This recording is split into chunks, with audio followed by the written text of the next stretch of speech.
Hi, this is Mark at Dingdong's Garden. This is Hollier Fig. And Hollier is a larger fig. It's pretty early for us here. Last year and this year, they both times they kind of want to split. But it's a good indication that the fig is ready to harvest. We use small jewelry bags to protect our figs before harvest. And that really helps when you've got a fig like this that splits. To keep the insects off of it. In addition to being an earlier fig, Hollier is very prolific. You can see as we go up the branch here, all of the figs that are going to ripen over the next few weeks.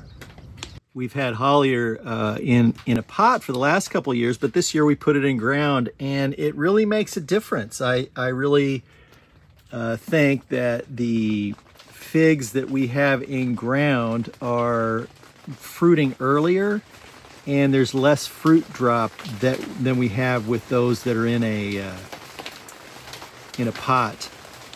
It's starting to rain now, but luckily we're inside of the hoop house here, so we're a little warmer and drier. And this looks like it's ready to harvest, so I'm gonna pull it off and we'll go cut it open and see how it looks.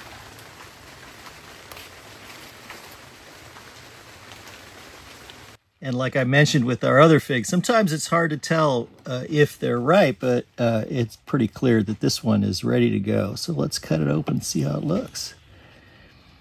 Oh, that looks very nice. Nice red interior. This is Hollier Fig. It's got a kind of a dark yellow to a red interior. And the outside can range from a green to a yellow.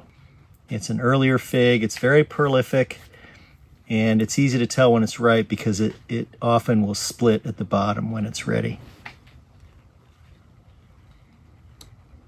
If you like seeing different types of figs, please subscribe to the channel. We have a lot of different figs here, and this year and next we'll try to document them all, and this winter, if you're looking for cuttings, please consider dropping by our store. You'll see some products below, and you can see us at dingdongsgarden.com. Thanks, and have a great day.